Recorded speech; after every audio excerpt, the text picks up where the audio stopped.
The Age of Innocence by Edith Wharton. Chapter 3. It invariably happened in the same way. Mrs. Julius Beaufort, on the night of her annual ball, never failed to appear at the opera. Indeed, she always gave her ball on an opera night in order to emphasise her complete superiority to household cares and her possession of a staff of servants competent to organise every detail of the entertainment in her absence. The Beauforts' house was one of the few in New York that possessed a ballroom. It antedated even Mrs. Manson Mingott's and the Headley Chiverses, and at a time when it was beginning to be thought provincial to put a crash over the drawing-room floor and move the furniture upstairs, the possession of a ballroom that was used for no other purpose and left for 364 days of the year to shuttered darkness, with its gilt chairs stacked in a corner and its chandelier in a bag, this undoubted superiority was felt to compensate for whatever was regrettable in the Beaufort past.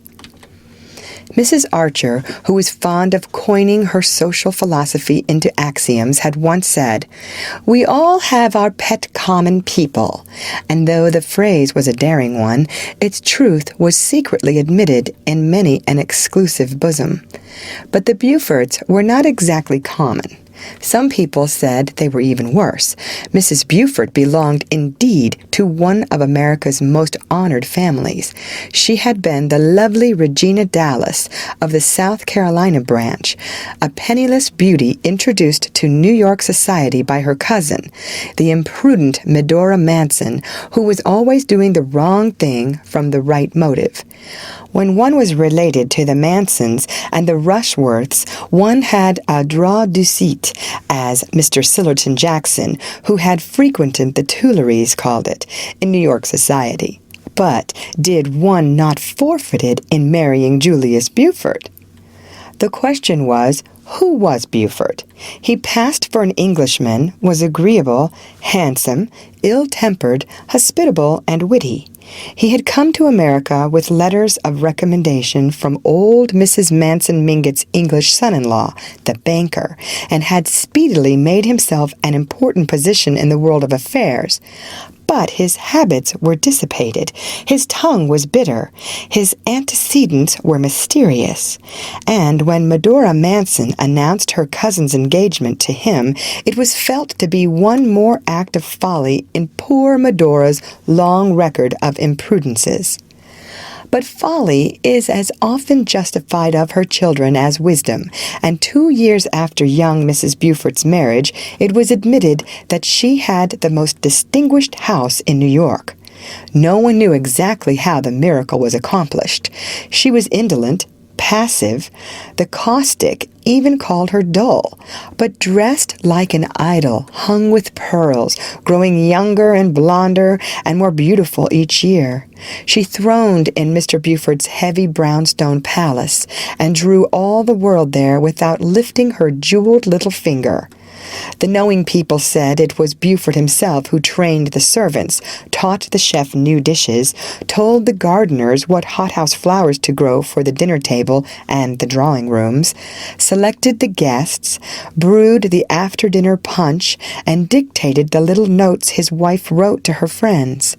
If he did, these domestic activities were privately performed, and he presented to the world the appearance of a careless and hospitable millionaire strolling into his own drawing-room with the detachment of an invited guest and saying, "My wife's gloxinias are a marvel, aren't they? I believe she gets them out from Kew." Mr. Beaufort's secret, people were agreed, was the way he carried things off. It was all very well to whisper that he had been helped to leave England by the international banking house in which he had been employed. He carried off that rumor as easily as the rest, though New York's business conscience was no less sensitive than its moral standard.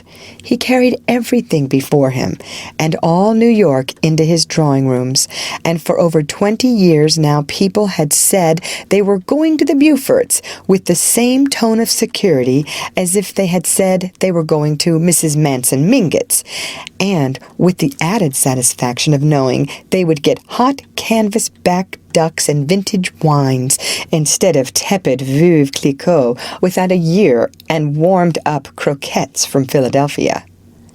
Mrs. Beaufort, then, had as usual appeared in her box just before the jewel song, and when, again as usual, she rose at the end of the third act, drew her opera cloak about her lovely shoulders, and disappeared, New York knew that meant that half an hour later the ball would begin. The Beaufort house was one that New Yorkers were proud to show to foreigners, especially on the night of the annual ball.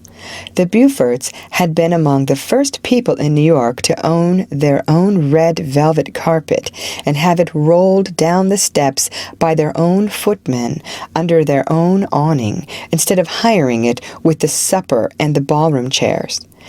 They had also inaugurated the custom of letting the ladies take their cloaks off in the hall, instead of shuffling up to the hostess's bedroom and recurling their hair with the aid of the gas burner.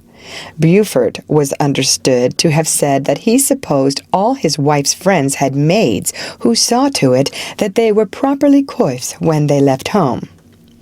Then the house had been boldly planned with a ballroom so that instead of squeezing through a narrow passage to get to it, as at the Chiverses, one marched solemnly down a vista of enfiladed drawing rooms, the sea green, the crimson, and the bouton d'or, seeing from afar the many-candled lustres reflected in the polished parquetry, and beyond that the depths of a conservatory where camellias and tree ferns arched their costly foliage over seats of black and gold bamboo. Newland Archer, as became a young man of his position, strolled in somewhat late. He had left his overcoat with the silk-stockinged footman. The stockings were one of Beaufort's few fatuities, had dawdled a while in the library, hung with Spanish leather and furnished with buhl and malachite, where a few men were chatting and putting on their dancing gloves, and had finally joined the line of guests whom Mrs. Beaufort was receiving on the threshold of the crimson drawing-room. Archer was distinctly nervous. He had not gone back to his club after the opera, as the young bloods usually did, but, the night being fine, had walked for some distance up Fifth Avenue before turning back in the direction of the Beauforts' house. He was definitely afraid that the Mingotts might be going too far, that in fact they might have Granny Mingott's orders to bring the Countess Olenska to the ball. From the tone of the club box, he had perceived how grave a mistake that would be, and though he was more than ever determined to see the thing through, he felt less chivalrously eager to champion his betrothed cousin than before their brief talk at the opera. Wandering on to the Bouton d'Or drawing-room, where Beaufort had had the audacity to hang Love Victorious, the much-discussed nude of Bonjarou, Archer found Mrs. Welland and her daughter standing near the ballroom door. Couples were already gliding over the floor beyond. The light of the wax candles fell on revolving tulle skirts, on girlish heads wreathed with modest blossoms, on the dashing aigrettes and ornaments of the young married women's coiffures, and on the glitter of highly glazed shirt fronts and fresh lace gloves. Miss Welland, evidently about to join the dancers, hung on the threshold, her lilies of the valley in her hand. She carried no other bouquet, her face a little pale, her eyes burning with a candid excitement. A group of young men and girls were gathered about her, and there was much hand-clasping, laughing, and pleasantry, on which Mrs. Welland, standing slightly apart, shed the beam of a qualified approval. It was evident that Miss Welland was in the act of announcing her engagement, while her mother affected the air of parental reluctance considered suitable to the occasion. Archer paused a moment. It was at his express wish that the announcement had been made, and yet it was not thus that he would have wished to have his happiness known. To proclaim it in the heat and noise of a crowded ballroom was to rob it of the fine bloom of privacy which should belong to things nearest the heart. His joy was so deep that this blurring of the surface left its essence untouched, but he would have liked to keep the surface pure too. It was something of a satisfaction to find that May Welland shared this feeling. Her eyes fled to his beseechingly, and their look said, "Remember, we're doing this because it's right." No appeal could have found a more immediate response in Archer's breast, but he wished that the necessity of their action had been represented by some ideal reason, and not simply by poor Ellen Olenska. The group about Miss Welland made way for him with significant smiles, and after taking his share of the felicitations, he drew his betrothed into the middle of the ballroom floor and put his arm about her waist. "Now we shan't have to talk," he said, smiling into her candid eyes as they floated away on the soft waves of the blue Danube. She made no answer. Her lips trembled into a smile, but the eyes remained distant and serious, as if bent on some ineffable vision. "Dear Archer," whispered, pressing her to him, it was borne in on him that the first hours of being engaged, even if spent in a ballroom, had in them something grave and sacramental. What a new life it was going to be, with this whiteness, radiance, goodness at one side.